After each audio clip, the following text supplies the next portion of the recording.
So we are starting chapter number 4, organizational learning and organizational effectiveness. Yeah, organizational learning, organizational effectiveness. Yeah, very important topic, and I'm sure you can link it with other courses also, which you did, like maybe you did human resource management, organizational behavior.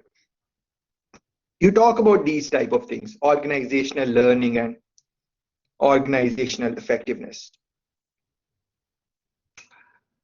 Let me go back in what we looked in chapter number 3. Look at this inputs. Organizational learning, what you learn in the past, for example, that can be also used as your input, what you have learned, or as an organization, which projects, what are the things which make you successful as an organization, what blunders, mistakes you have made. All of that is input. So organizational learn, what your organization learned, that can be used as an input. Anyways, so we would be looking at organizational learning, organizational effectiveness in chapter number 4. Think about the relationship between these two. What is the relationship between organizational learning and organizational effectiveness? Forget about organization, just think about learning and effectiveness, your own learning and effectiveness.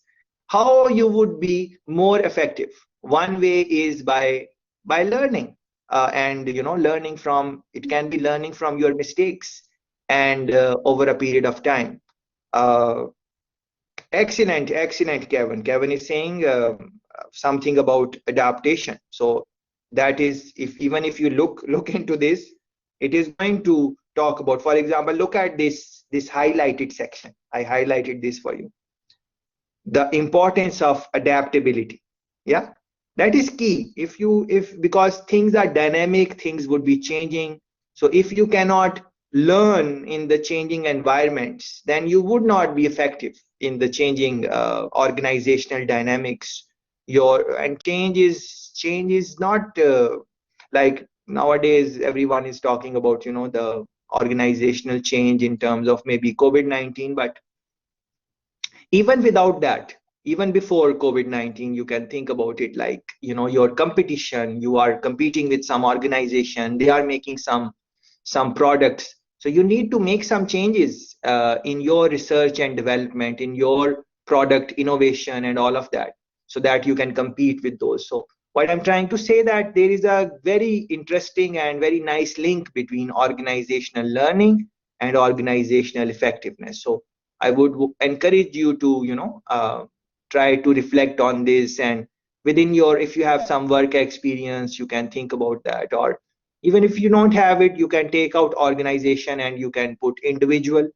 So everyone has individual experience, so you can think about individual learning and individual effectiveness, and same way, then once you have some experience, you can think about organization also. Yeah, so very good, Kevin. This is important, the adaptability, and as you will read, they are also going to talk about this importance of adaptability and related themes. This is very interesting, the nature of strategy and strategic change management. So for example, see how things are linked. I don't want to confuse you or anything, but let's go back to that picture. Look at this input output. Look at this strategy. Yeah, so think about how this strategy over here, this arrow, can impact various process. And I gave you some example a while ago, when about who are seeing the recording, they will have to look into chapter 3 recording, which I'm posting all chapters recording separately. Yeah, so you can those who are seeing recording, they can look for chapter 3 recording. So I explained you in chapter 3 that a person who is maybe coming a little bit late, but he's very productive. We called him John. So John is very productive and very good, and he's staying overtime. But he was not coming on time, and you try to change that. And based on that, because he maybe he said, all right, if I have to come on time, which is 8:30, then I will also leave on time. I would want to leave at 4:30. Then I'm not going to stay overtime. Yeah. So that thing. So your strategy now, how you are going to talk with John about all of this, that is going to be key in his response. Like maybe one way is to maybe you can think your own way. Maybe if maybe one way can be that you call John in your office, you praise them, you tell them that you are very happy with his job and organization is very happy, and all of that. You praise him, and you really ensure that he understand that he's a valuable member. And then you seek help from John. You don't tell him, because he's a productive guy. So if he's productive and he's staying late, that shows that he likes his job, he enjoys it, he's motivated. As you look into, you must have looked into in motivation topics in organization behavior, you must have seen intrinsic motivation and internal drive and all of that. Maybe he's that type of guy, so you don't tell maybe that type of guy that you need to come at 8:30 or whatever. You maybe discuss it with him. Yeah. You say, maybe John, uh, I have a problem, little problem, and I'm seeking your help. Maybe you can help me. So you are seeking his help. So then maybe John will say, yes, yes, of course. What do you want? I will help you. And you tell John that, John, everything is fine, but uh, you are coming a little bit late, and we don't really mind that, because you are very productive in all of that, but it is having some impact on the culture of the organization. So other people are not as productive as you are, but they are looking at this like they are saying, why John is getting this treatment. So you are talking with John, and then you ask John that how we can mitigate this challenge. You take suggestion from John, and then see what happens from there, and then you implement it. So maybe that is one strategy. And so different, if you now think, if you are in that situation, how would you go about this? So strategy. Yeah. So let's go back what we are supposed to maybe reflect on or discuss for chapter number 4 is the nature of strategy. What is the strategy and strategic change management? That was your now, that example, you can think about it as strategic change management. What is strategic change management? In which it is some change where some type of strategy is involved. So think about, again, just like I asked you to think about the link between organizational learning and organizational effectiveness. Same way, I'm requesting that you, when you have some time, you think about strategy. And there is a course, you have a standalone course on strategy. So strategy and strategic change management. What is, how a strategy can impact change management, how a bad strategy which is not fit. Remember the talk, the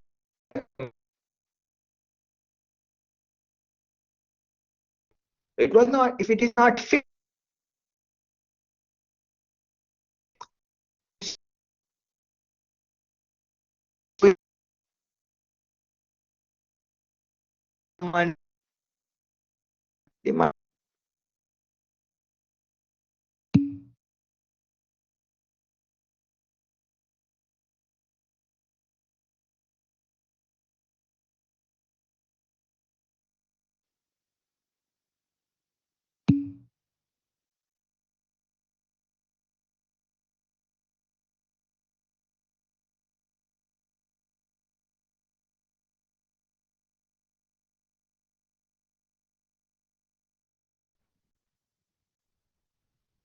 yes, I was saying that they might not be able to say it openly, but in their heart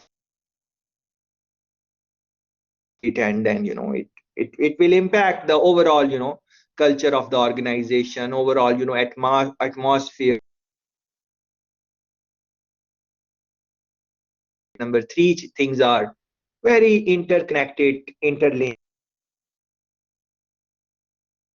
from the book, because I asked you to reflect on strategy and strategic change management, but as you will do that in your own time, let's see what they say. Strategy, yeah, strategy. What is a strategy? Strategy is a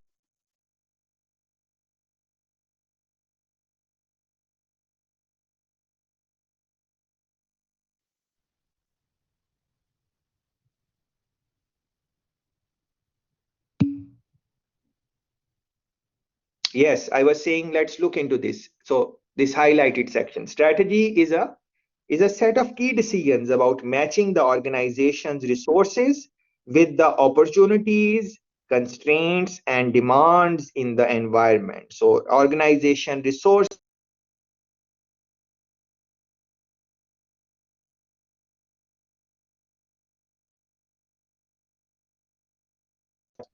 looking at the recording, you can consult that recording there. Yeah. Organizational resources with the opportunities, new things coming in the environment. So for example, I said a while ago that maybe your competition is coming up with some new product, and now you want to be innovative, and you want to come up with some innovative products which can compete with your competition's offering. uh, you can look at this as a challenge, as a hassle.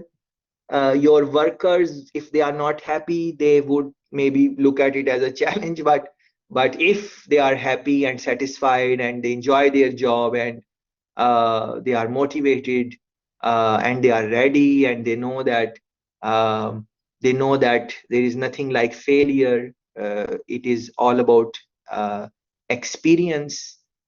Even if we fail after, of course, not without any putting the background work, after all the background work, even if we fail, our bosses and our colleagues will not look down, because they know that we went prepared, and something happened and we failed, and then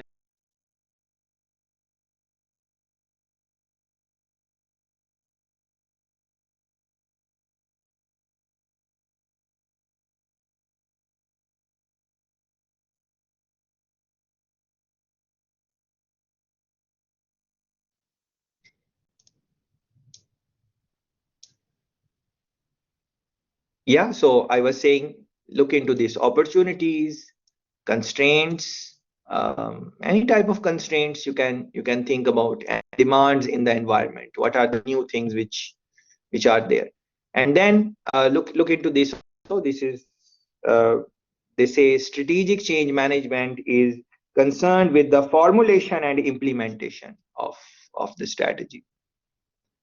And as we gave, I don't want to repeat the example in chapter 3 about St. John, but formulation and implementation. How do you form your strategy? And most important, formation is one thing, you form it on a piece of paper, but implementing, how do you go about this, in terms of, for example, I remember in last session you guys were talking about communication in chapter number 2, so you can consult that recording also.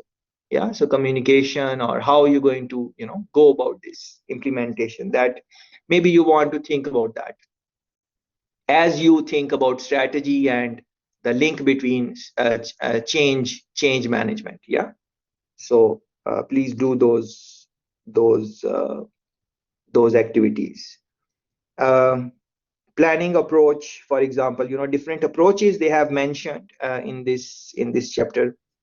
Let me highlight a couple of things which might be helpful for you. For example, this problems can arise when strategies are well developed before implementation starts. Yeah, so please pay attention to this line. So it doesn't mean that you formulate and did all the good things and you think that everything will go fine. Not necessarily. Look at this. Problems can arise when strategies are well developed before implementation starts. Yeah, this is because uh, this is because those who have developed the strategies may not always have the power to execute them. So there is one set of people who have the power to develop the strategy. They are doing the regulations and whatever, but there is another set of people who are implementing it. Yeah. So there's different different different different stakeholders are involved. Yeah. So you need to be mindful of that. Yeah. And look into Quinn's work, because he is arguing and he is giving his own approach on this. You might want to um read that also. I can highlight a couple of things for you maybe. For example, look into this. So Quinn is saying, argues that successful senior managers, and I've highlighted that senior managers tend to be those who have a view of where they want the organization to be, but deliberately decide to act incrementally when leading the organization. Yeah, so they know that where they want to, but increase. So we were talking about, I remember one friend raised some question in the start of last session, and we were talking about change. Should it be step by step? Should it be sudden, quick, incremental or non-incremental? That type of conversation, if you guys can recall, we're talking about it. So many times they decide a step by step approach. So maybe the people involved do not have that type of information which the top managers have, because they are releasing it in a step-by-step approach, something like that. And they take small steps and build on experience gained. Yeah, they take small steps and build on experience gained. So this is, as in the earlier chapters, you are looking at different techniques. So this is one, and then there are other ways also. Look into those in the subsequent page and read in detail and try to reflect. They are talking about some things, like they are also talking about SWOT and pest analysis. You guys are familiar with that, so look into that. Let's look at organizational learning, for example. Yeah. So what is this? Look into this highlighted section. Enhancing the collective ability to act more effectively. Enhancing the collective ability to act more effectively. So this is, I asked you to think about the relationship between organizational learning and organizational effectiveness, which is the name of this chapter number 4. So you can start from here. Enhancing the collective ability to act more effectively. So this is one way to look at the link. And same is, as I asked you, individual learning and individual effectiveness is the same thing. And enhancing the individual's ability to act more effectively, if it was individual learning. Yeah. So at the end of the day, what maybe you want to reflect is, if the effectiveness is not there, then maybe learning has not really taken place. That is maybe one way to reflect on it, but you decide how you want to reflect on this. There are a couple of more things which I would like to highlight from this. Uh, for example, look at this highlighted section. Senior managers may not be the best placed individuals to identify opportunities and threats. Yeah. Look into this highlighted section, please, and think about this. Senior managers may not be the best placed individuals to identify opportunities and threats. Why do you think that would happen? One reason can be that they are not on the front lines, they are on the top, and people who are doing the implementation, they are maybe different people. Maybe it can be that, or any other thing you can say or think, or at least think, even if you are not saying think about these things. Organizational members at all levels who are involved in boundary spanning activities such as procurement, technical development, or sales may have data that could provide a valuable input to formulate strategy. Yeah, we gave our own examples earlier in chapter 3. You can link this with that. Look at this, for example. Collaborate and learn from each other in order to design and produce high quality product or service. Yeah, so this is under, all of this is organizational learning. So under organizational learning, if you have this type of thing, collaboration and learning from each other in order to design and produce high quality products, then you might be able to say that organizational learning is being transformed into some type of organizational effectiveness. But then think about this in your organization, in your experience. Are people collaborative? Are they willing to learn from each other? Are they willing to share what they know? How much they are willing to share? And are other people willing to admit that they maybe don't know? That type of thing. So all of this is, in the organization, if you don't have that type of culture, then it is just theoretical. It's not going to, do big deal in terms of enhancement and all of that. And then at the end of the day, the change effort might fail.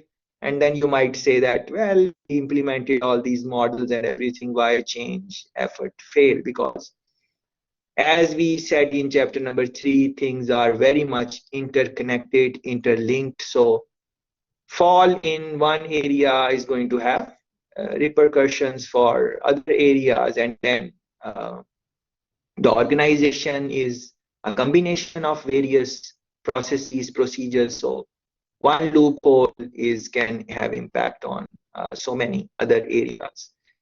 And think about, it's just like organization is just like a car. All of us know about car. So in a car, if one part goes down, depending on where it is located, you might say, all right, I don't need to change it, but over a period of time, it might spoil the other parts, or it might, well, some parts are more important, but then there are which need change immediately. But even if there are parts which maybe does not need to be changed immediately, if you neglect them and over a long period of time you don't take care of it, then one bad part is going to influence the performance of other parts, and they can also break down. Yes, that is one example I could think about. You can think about your own example. As a matter of fact, you should think about some type of failures in change which you are part of or you observed, and then see, what was the cause of that. Was it collaboration, non-collaboration? Was it what was it? Whatever, you can think about. You can think about these things. Shared mental models, rules, and behaviors in organization. Yeah. So what are these? Are rules? See the highlighted section. These rules are based on insights, which represent what is known and understood. Yeah. Reflect on this. These rules are based on insights which represent what is known and understood. So some things in the organization are known and people understand them and acknowledge them. Just like in individual capacity, in the house, there are some rules which all the people know. So the parents or guardians or whoever is running the home, they have their rules.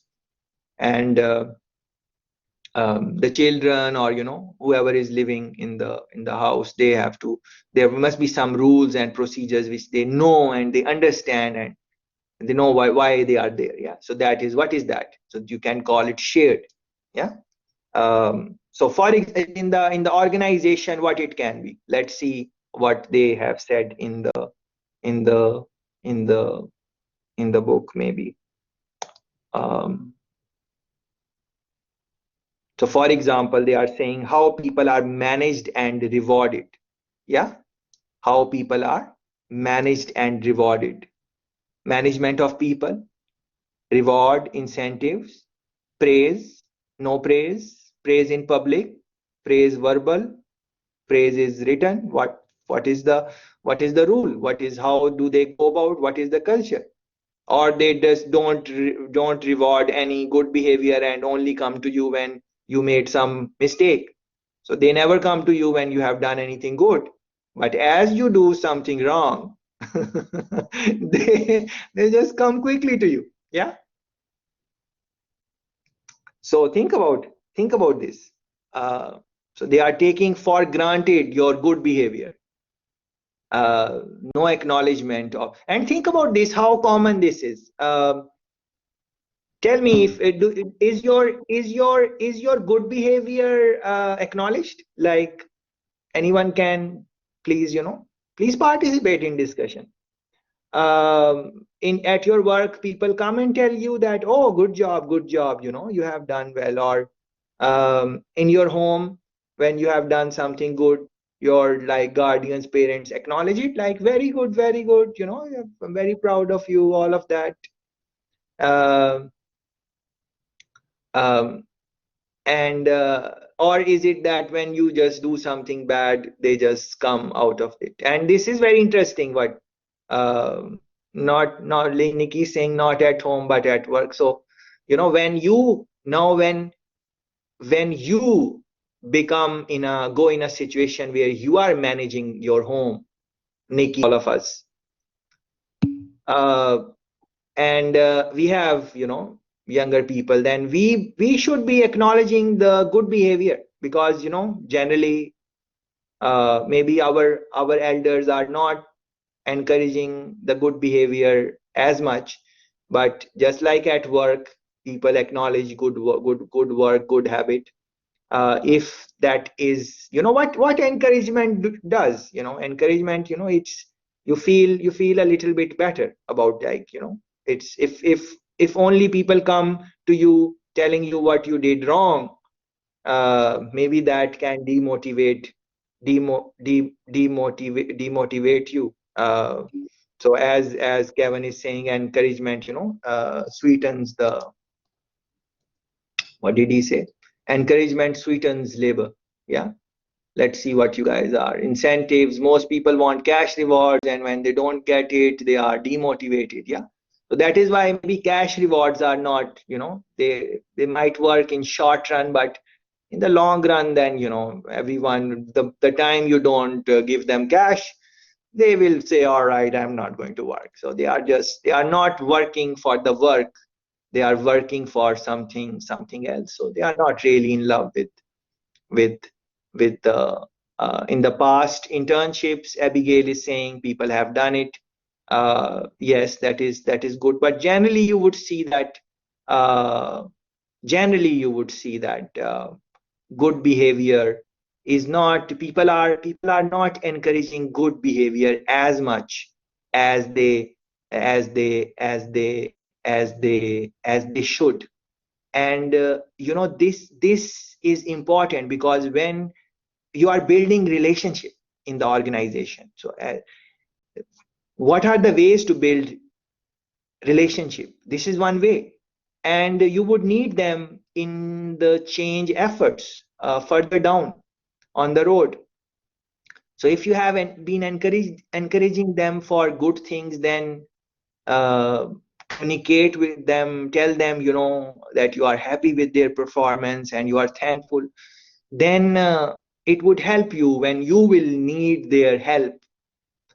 So I said something about the guardians or parents, if they are encouraging you or not. And you guys mentioned that no. Is there anyone here whose family, whose parents are very encouraging, and every time you do something, they are very they say, oh, well done, well done, well done, you know You attend your class, you say yes, yes, yes, very good, very good, very good. Okay, so there are some, and yeah, this is very good. See the Kevin is saying, I encourage my son and my parents are encouraging. Very good. That is Tavia is saying encouraging. But think about the opposite. It should be, it should be, it should be, it should be like, it should be, this one is good, giving me money. All right. There was a song, Money, Money, Money, that is coming in my head now. So on the other hand, now,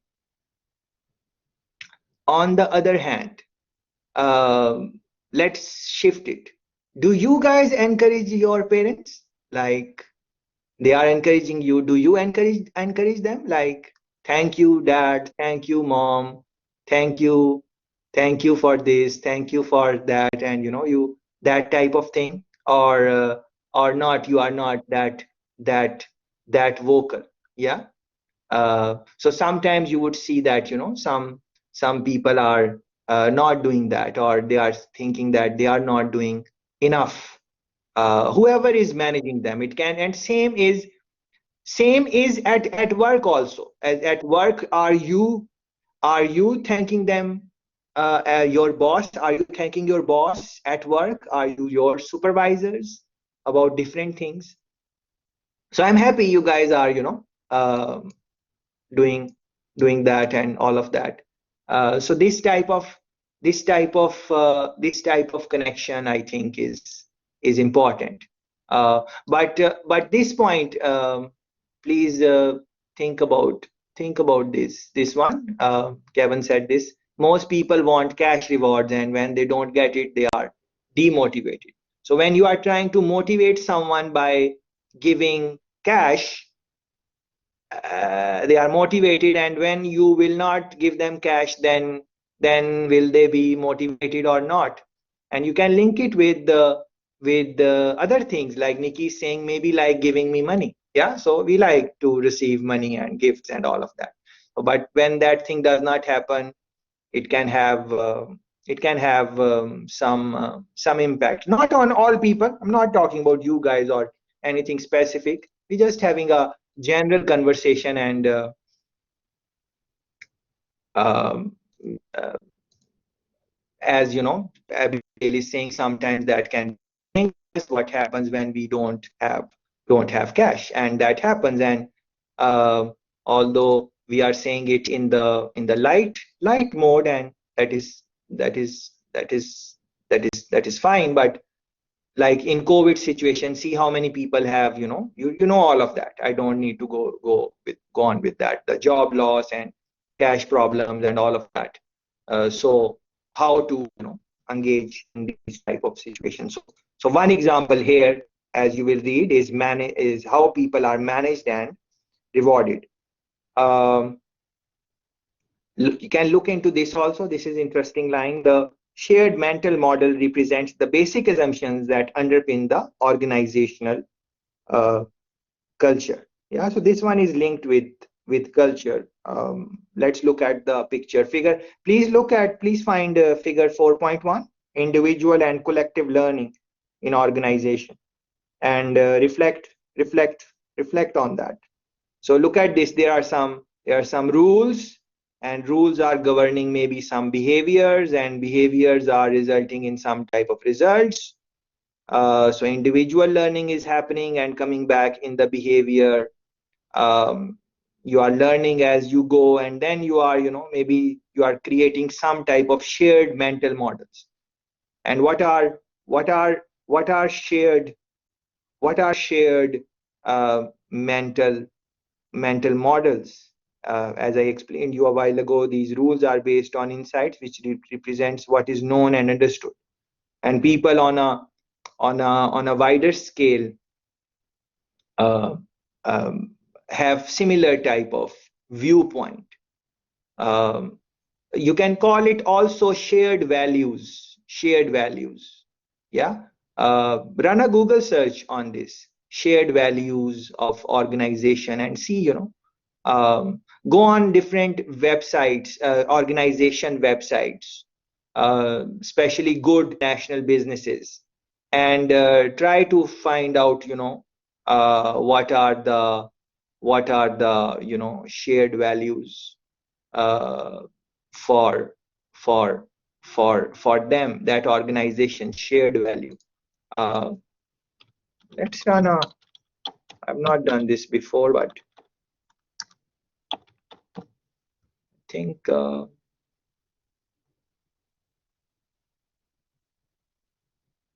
yeah, so for example, I just ran a Google search, shared value Pepsi. Yeah, so see PepsiCo sustainability overview. So if you will go into this, I'm sure you're going to find something on this. And measuring shared values. How do you measure shared values? This seems a very nice article. Yeah, so you don't have to type Pepsi, of course. Whatever company you like, you just type shared value, and whatever company, local company, any company you can type and see, what comes, and uh, that would help you understand whichever organization you are working. Some friends are joining us from their work right now. They are at work. So at work, you um, ask people who are in charge, what are our shared values, shared goals. What are some things which we share as an organization, the workers and the higher ups, and like what are those things? And then you can maybe reflect on this. Other headings, go through them in this chapter. For example, collective learning and the modification of rules. Collective learning, um, look into, for example, look into this.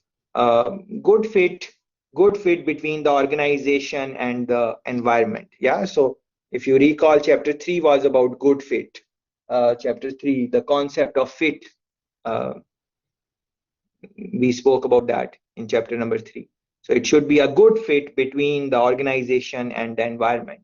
And if the fit is not good, then just like anything here, your shoe, if your shoe don't fit you properly, you can still walk and maybe do your thing, but it is going to bite your toes or something like that.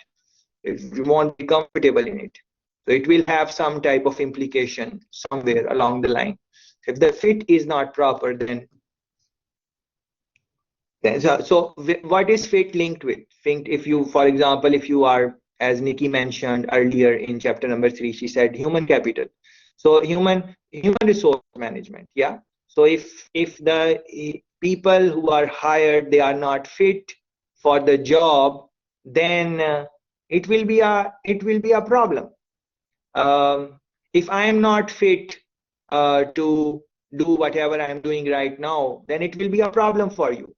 If you are not fit to engage with the material, or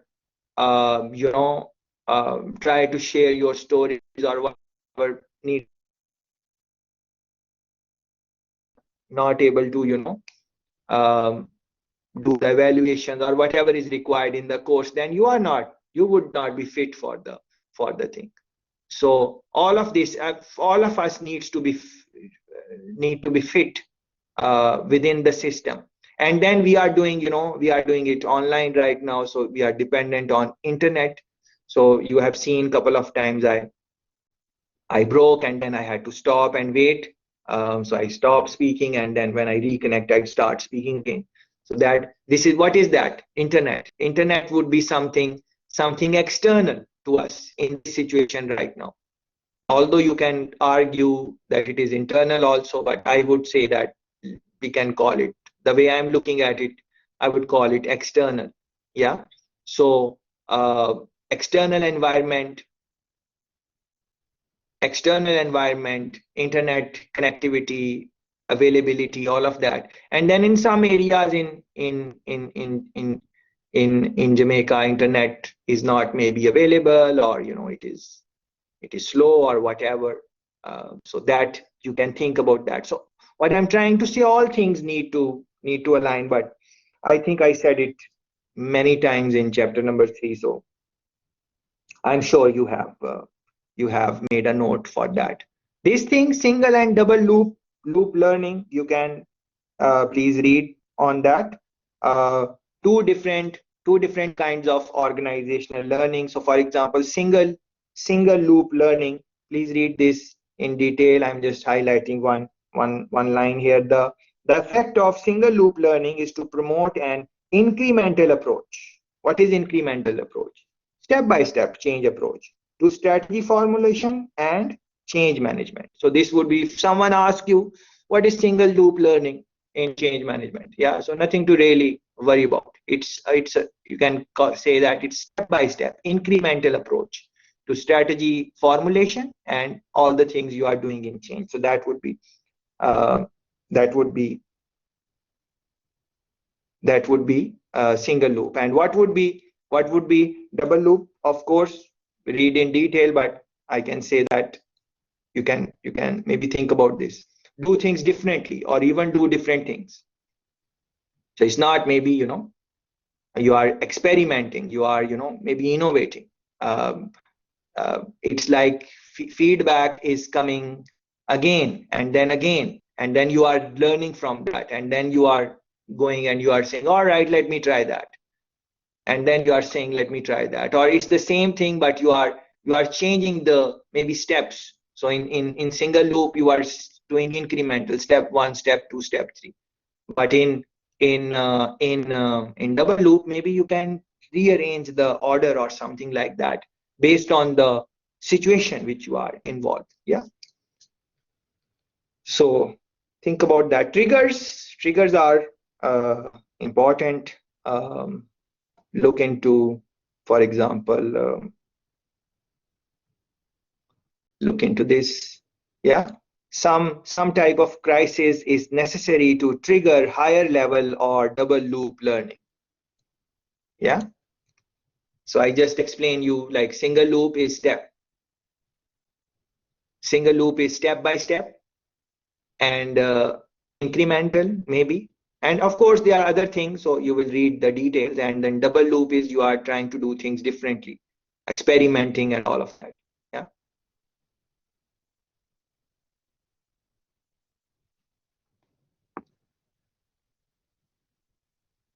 But in double loop you are experimenting now. Yeah. So look, with that context, look into this highlighted line. Some type of crisis is necessary to trigger higher level or double loop learning.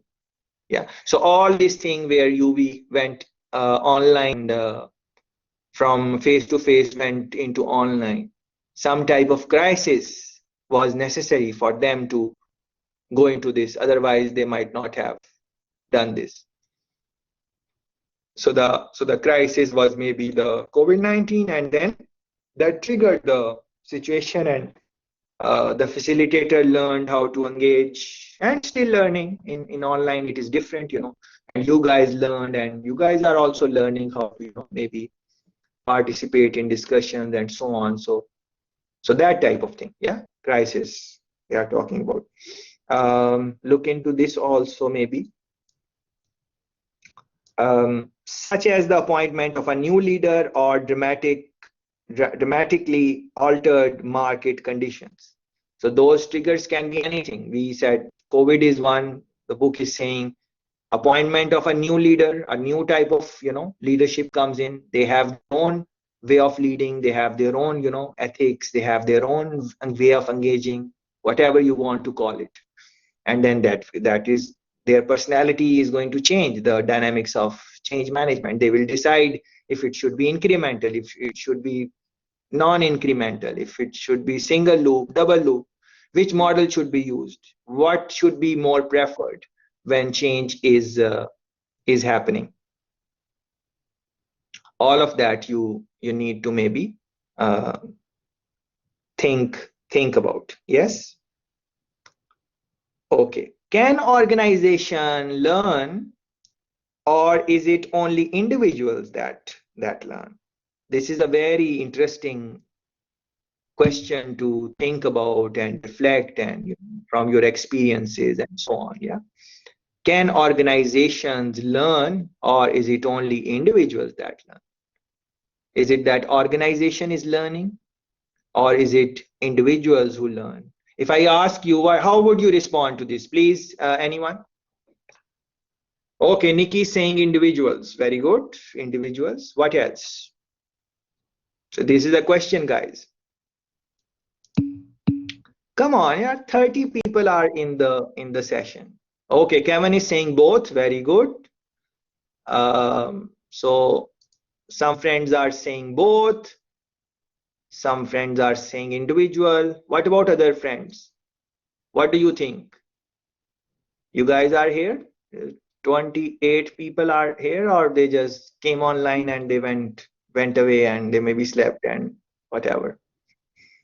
Okay, Edwards is here. Very good. The individuals within the organization, which include employees and employers. Very good. This is one way to think about it. Yes. So please think about this. Can organization learn, or is it only individuals that learn? So both theories are available in the market, in your book. Both theories are available. So no matter how you said it, it was correct. If you said individual, yes, individual also is fine. If you said organization, that is also fine. So you can link it with this last line, this one, for appointment of a new leader. So the new leader who is appointed, that can trigger a double loop. Yes. And what was double loop? Double loop was doing things different, or doing things differently, or doing different things. Yeah, that was double loop learning. Yeah.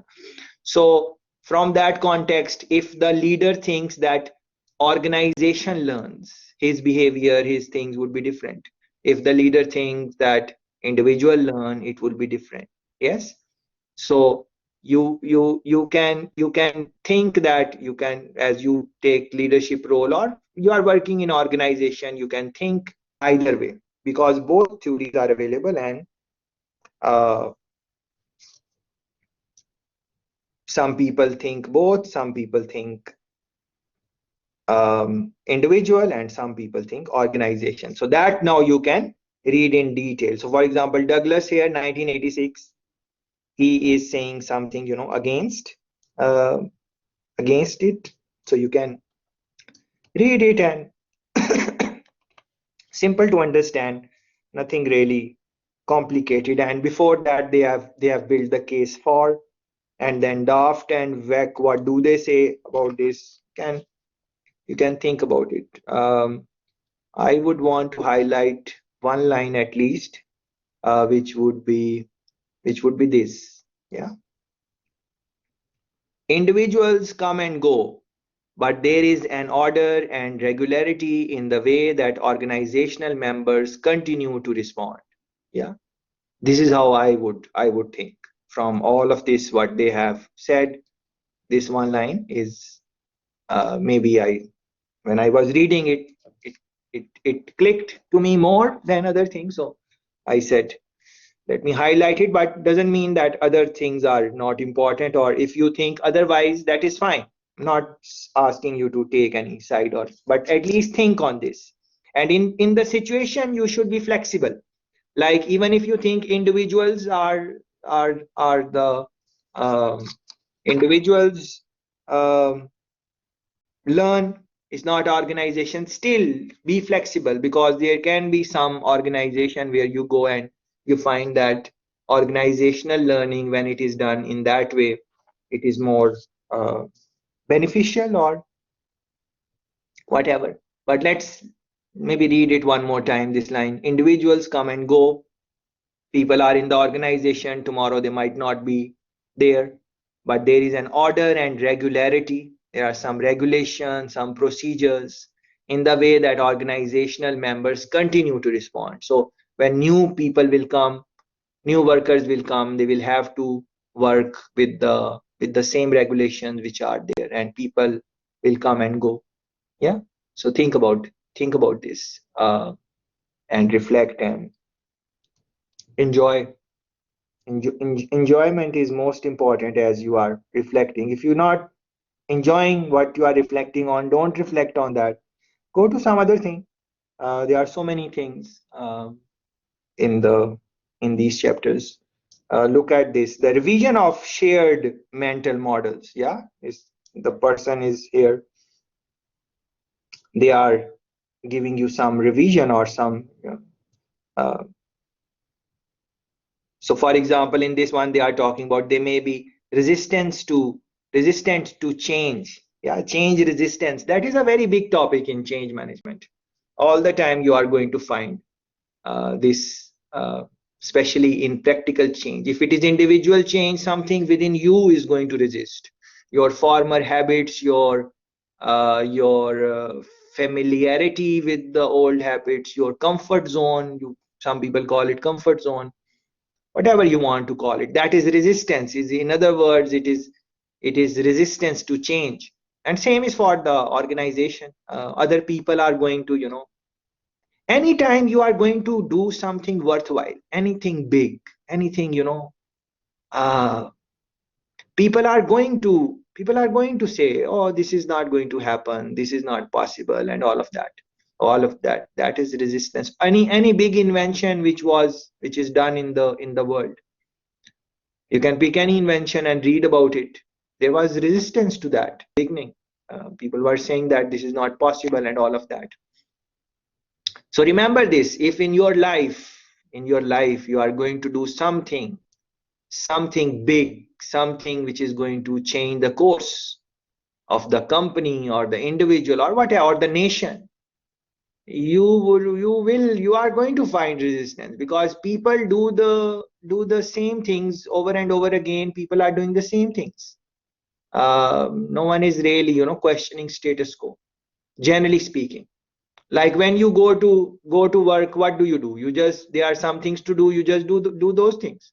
You're not really trying to bring some type of change, or you say, oh, this is not maybe done properly, it needs to be done like this, and you write a report on this, and you find out how other companies are not doing the way you are doing. This more successful company, and if your company needs to be successful, they need to work on these best practices. And then you try to tell this to your colleagues, your uh, other people on the plant or in the organization, and try to convince them that we need to change our behavior and we need to do this. And people generally don't do this, because we have our own task. We just go to work and do what is required, and then it's lunchtime and we have lunch, and then we do some work, and then it is you know time to cut, and we just go on our business. That is what. But if there is someone who is going to change the status quo and do all of these things, then how would he be responding, he or she? People are going to resist it, because uh, it's taking them out of their comfort zone. So they're not going to like it. uh, so this, you can think about this. Um, let's look at one more line here. For example, look at the highlighted section. It may not be until this strategic drift manifests itself in an unacceptable poor level of performance that the need to modify the paradigm is eventually recognized. In simple words, they are saying that you change when the damage has been done.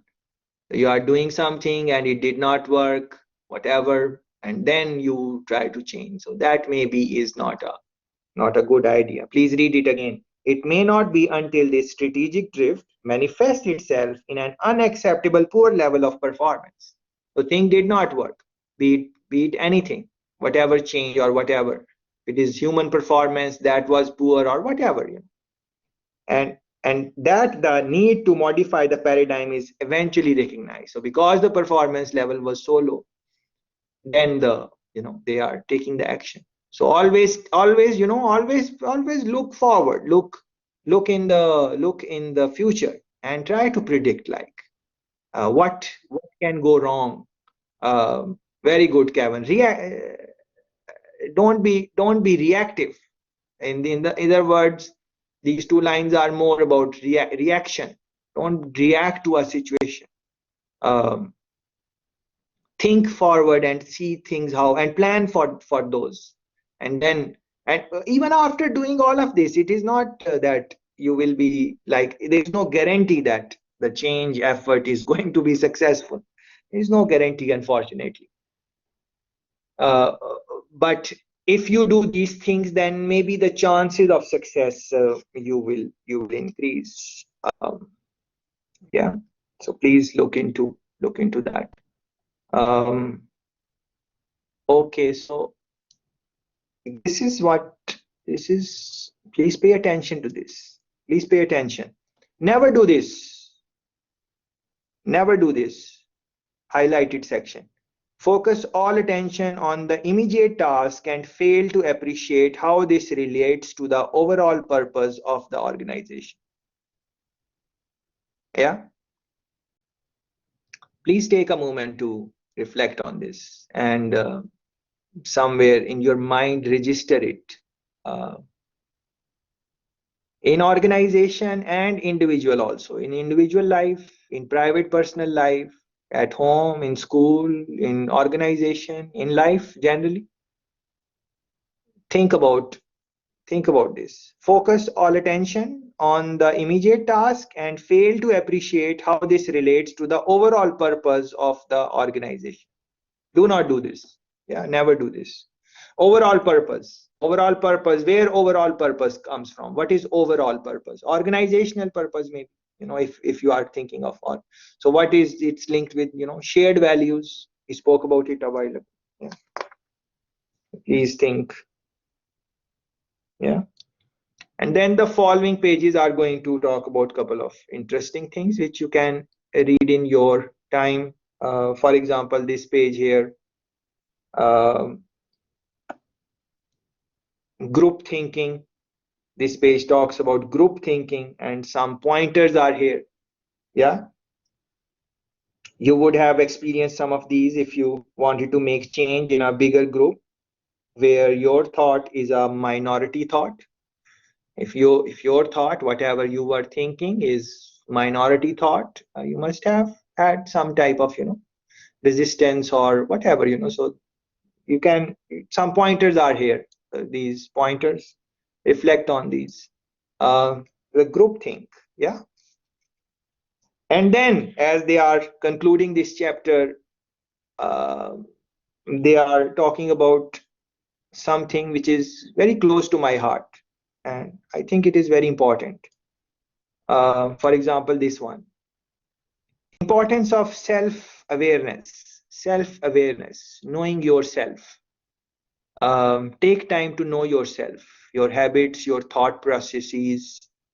When you wake up, what goes in your mind? What are the thoughts? How you start your day? What is happening there? Overall, your reactions to different situations, your engagement with work, your engagement with university, your engagement right now. Try to understand yourself. What is happening? The importance of self-awareness, very important. There is an exercise 4.1. You can try this and discuss with other class members, if you want, or someone at your work, or anyone. You can discuss it with anyone. Innovation, for example, this point they are talking about innovation and so on. You can try these type of exercises are at the end of almost every chapter. You should think about that. So in this chapter, we try to reflect on organizational learning, organizational effectiveness, how purpose can help, how shared values can help, what are some things which you should refrain of doing, what is the connection between strategy and change management, motivation and other things came in, single loop learning, double loop learning, triggers, all of these things. Very interesting chapter to read. When you have time, please read the full chapter. And with this, we are concluding.